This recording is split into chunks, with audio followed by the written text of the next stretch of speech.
Bon, je vous promets de ne pas parler plus de 2 heures. Alors, bon, je commence par la première sur la 6ème République. Comme vous le savez, j'ai initié, on appelle ça comme ça maintenant, lancé un mouvement pour la 6ème République auquel on se raccorde par une plateforme internet et qui a permis à une série de gens de s'impliquer dans la mise au point d'un dispositif politique qui est sans précédent dans ce pays puisqu'il est radicalement autogéré. Moi, une fois que j'ai eu lancé le processus, je me suis retiré. Et que tous les outils informatiques qu'il met en mouvement, comme les mécanismes de vote interne, d'échange, d'élection de députés, de tirage au sort de députés pour l'assemblée du mouvement, se font grâce à ces machines. Je ne vais pas être long, hein, mais je voulais vous le mentionner, puis allez voir vous-même. Maintenant, c'est le processus politique qui nous intéresse. Je pense que si j'avais été élu en 2012, j'avais dit je serais le dernier président de la 5e République et j'irais jeter la clé d'Élysée à la Seine. C'est une image. Mais je pense que c'est comme ça qu'il faudrait qu'on s'y prenne. C'est-à-dire, une fois élu, il faut convoquer l'Assemblée constituante. C'est-à-dire que les Français élisent des députés pour cette Assemblée. Alors certains disent pas seulement élire, mais aussi tirer au sort. Pourquoi pas? J'ai fait l'expérience à petite échelle dans le mouvement 6e République. Moi, j'y croyais pas au tirage au sort. Et puisqu'on n'arrêtait pas de m'en parler, on a dit, bon, on va essayer. 25% des gens ont été tirés au sort. Vous savez que dans notre pays, les jurys d'assises sont tirés au sort. Il y a des gens qui défendent la théorie que le tirage au sort donne une représentation de la population qui est politiquement au moins aussi sensée que le mécanisme habituel. Je n'en suis pas entièrement convaincu, je préfère le dire, parce que bon, dans le tirage au sort, ça veut dire que qui construit l'idéologie dominante, c'est pas vous. Hein. Les tirés au sort, malgré tout, seraient représentatifs de la pensée de la majorité des gens. Je vous mentionne ça parce que c'est un des points qu'on a. Après, c'est le reste qui est intéressant. Je ne me contente pas d'en parler, je vais voir comment on faisait chez les autres. Dans le cas de l'Équateur ou du Venezuela, qui sont les 2 pays sur lesquels j'ai le plus travaillé, la société était détruite par les régimes néolibéraux. C'est-à-dire que vous aviez des masses de pauvres, des masses de gens hors tout circuit, d'ailleurs même plus d'inscription sur les listes électorales, ni aucun titre d'aucune chose, de participation quelconque à la vie de la société. Nos camarades ont décidé de faire une assemblée constituante, donc ils l'ont élue, mais ils ne sont pas contentés d'élire l'assemblée constituante. Ils ont demandé que les populations, par comité, par assemblée, viennent présenter leurs demandes, ce qu'ils voulaient voir inscrit dans la Constitution, quels sont les droits auxquels ils étaient attachés et qu'ils ne voulaient plus voir rediscuter. C'est à ce processus-là que je me réfère à propos de la 6e République. Je ne veux pas raconter l'histoire.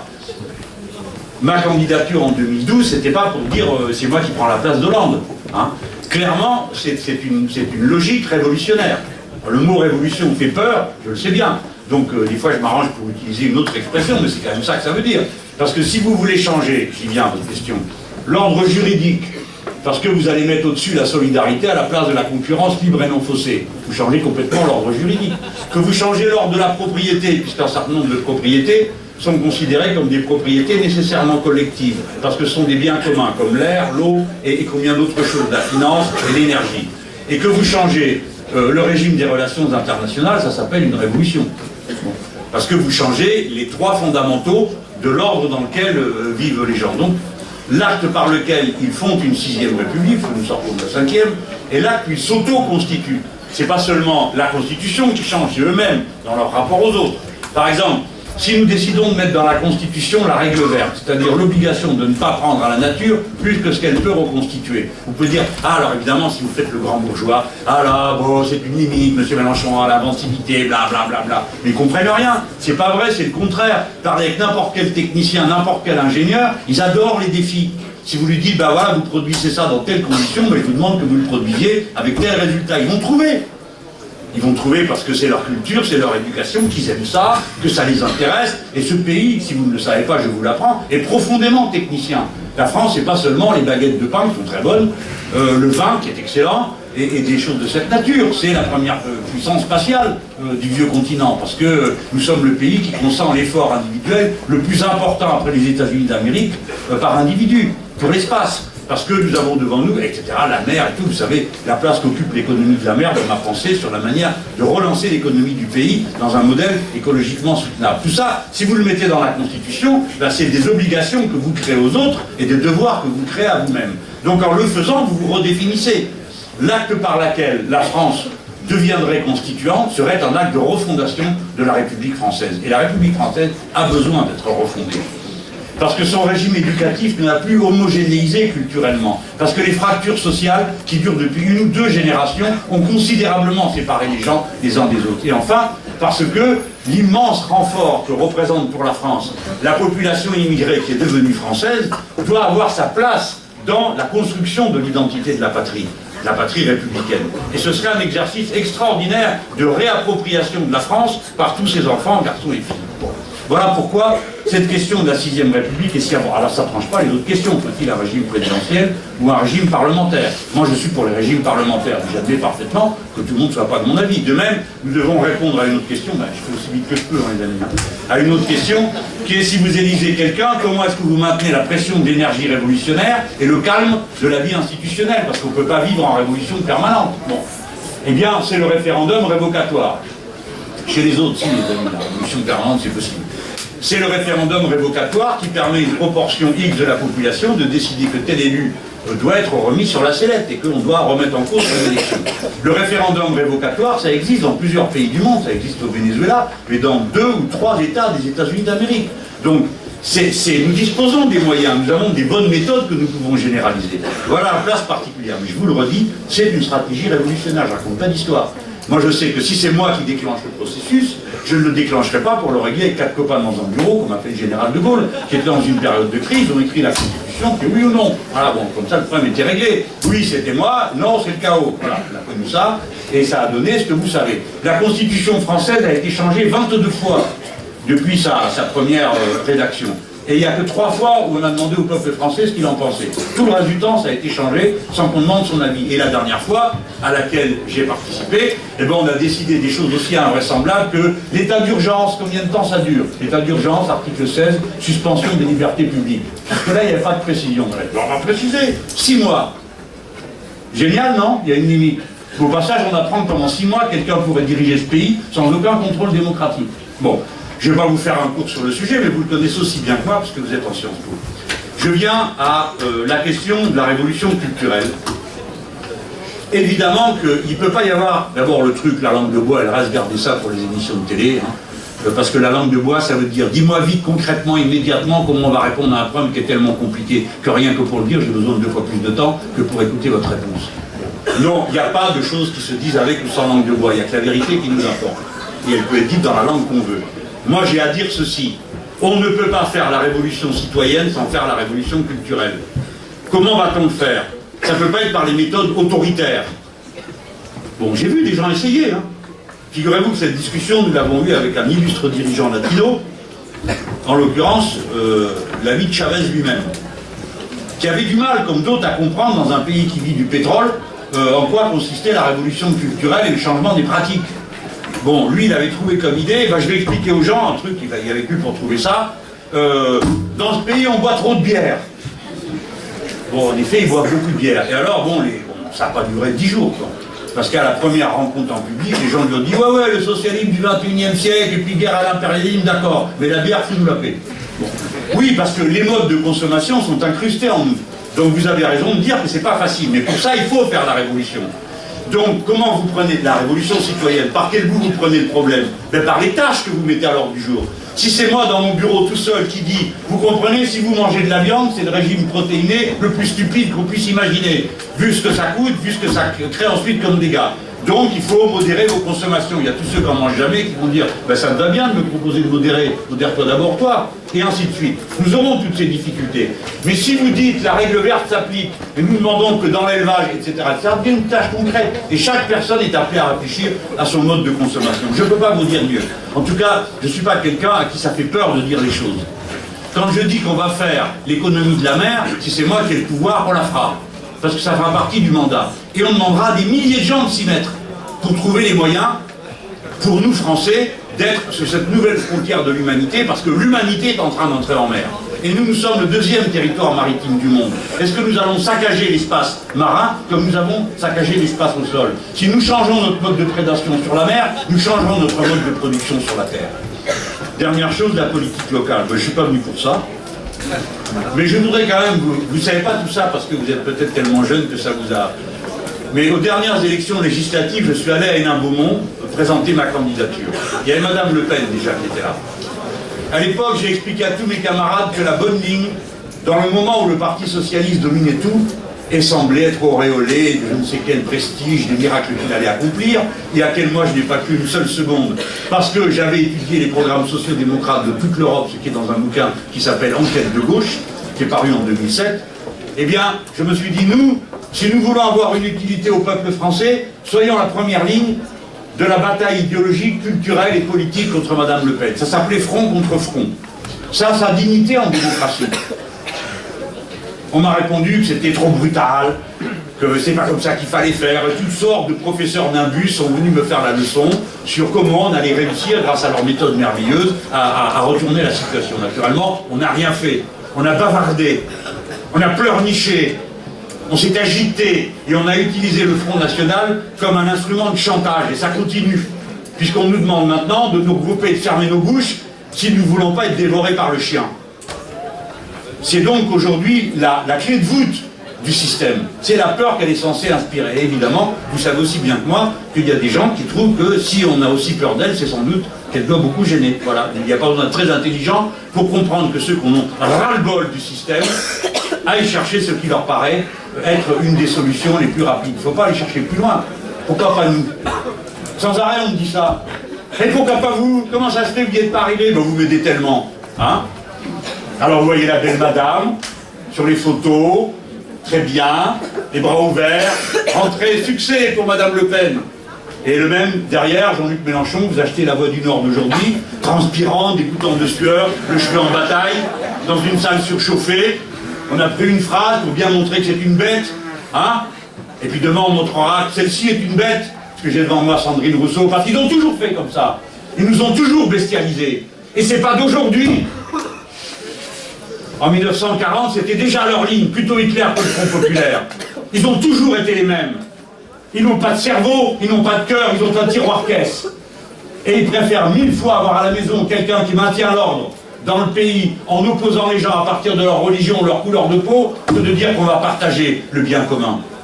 Ce n'est pas surprenant. Et tant que la lutte durera, il n'y a que des coups à prendre. Vous n'aurez jamais de compliments. On ne vous dira pas bravo. On vous traitera d'ahuri, d'exagéré. Les femmes, tout sera bon pour vous dénigrer, comme nous les hommes bestialisés.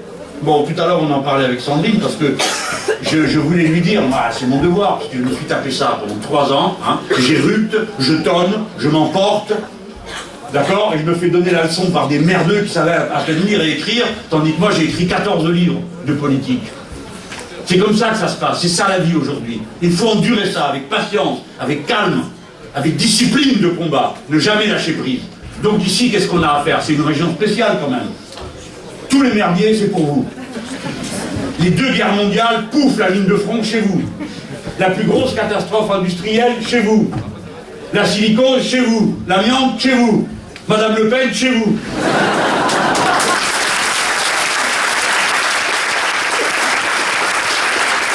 Voilà. Donc ça va être la France en petit. Quelle image on va donner de nous? Vous savez très bien que si elle gagne, il y a un effet de seuil qui est franchi. Nous, on connaît bien ça, nous, les militants et les dirigeants politiques de l'autre gauche.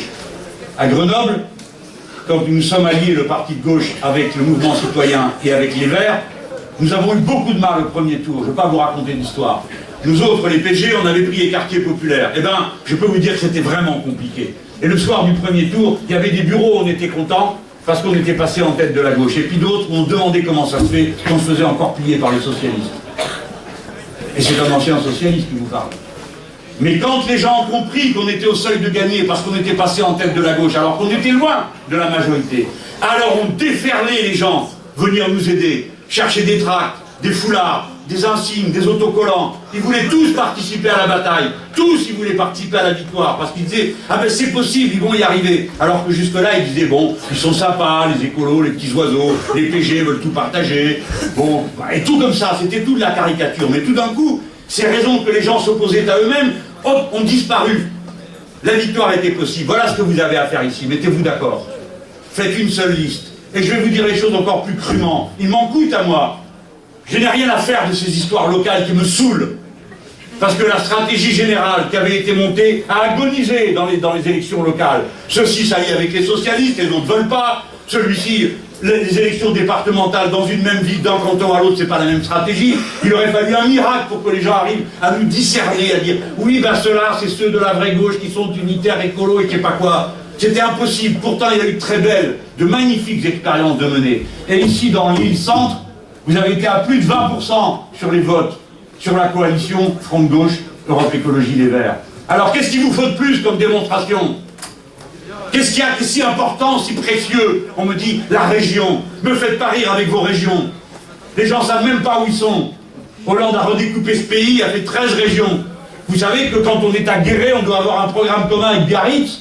Vous le savez ça? Ben voilà, c'est ça les régions. Alors on va me dire, ça doit se prendre près du terrain. Ne vous moquez pas de moi, il n'y a pas de terrain. Ça n'existe pas. Sur le terrain, il n'existe que des problèmes généraux. Quand vous tapez à une porte, que ce soit dans le Nord ou à Guéret, les gens ils vous parlent de santé, d'éducation, ils vous parlent de misère. Voilà de quoi ils vous parlent. Et c'est les mêmes problèmes partout.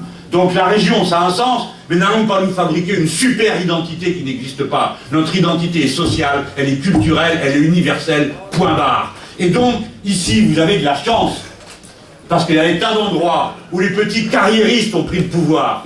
Et ici, on a une chance. C'est que nous autres, du Front de Gauche, qui avons voulu créer l'opposition de gauche, qui voulons être une alternative au pouvoir, pas seulement des bavards qui témoignent, mais des gens qui proposent une autre manière de mener les affaires. Nous avons une chance. C'est que la rupture qu'on a vue s'opérer à Paris, au gouvernement, quand Madame Duflot a quitté le gouvernement, elle s'est traduite ici par des gens qui ont eu du courage. Et je vais vous dire qu'après avoir passé tant de réunions à dire il faut s'élargir, il faut s'ouvrir, quand se présente devant vous quelqu'un comme Sandrine Rousseau qui a le courage d'aller au bout de sa ligne, et bien on ne lui répond pas, on verra parce que la tête de liste est très important, l'amour propre de mon parti, de mon machin. Ça n'a pas de sens. Et je ne dis pas ça pour me faire plaisir, je ne la connais pas. Je ne sais pas qui c'est. Attends, elle m'a dit qu'elle avait écrit 2 romans policiers, donc elle ne doit pas être trop bête. Hein, et puis elle est prof d'économie, donc déjà elle saura quoi faire de vos sous. Bon.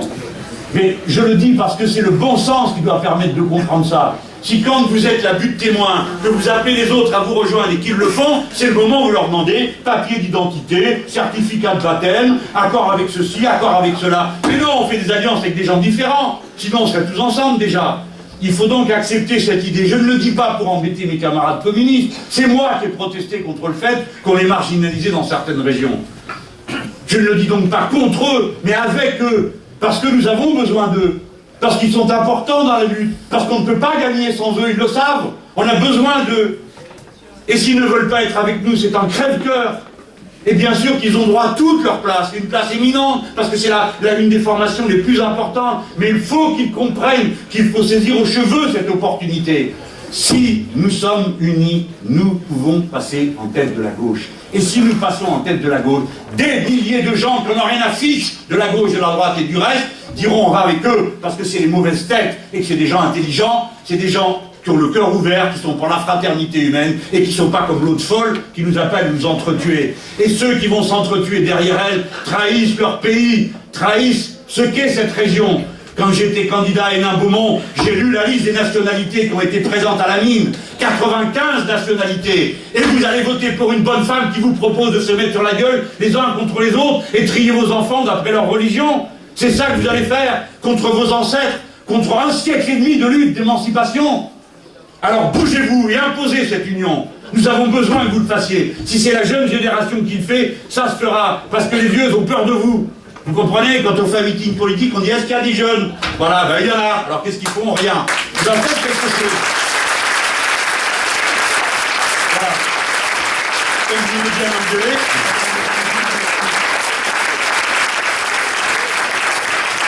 Je ne veux pas que mes propos soient entendus comme ils ne doivent pas l'être. Je ne suis pas venu ici participer aux négociations. Je m'en fous. Débrouillez-vous. Si vous êtes assez stupide pour ne pas vous entendre, ce sera de votre faute. Mais si, quand les mains sont ouvertes, il faut les saisir, mes amis.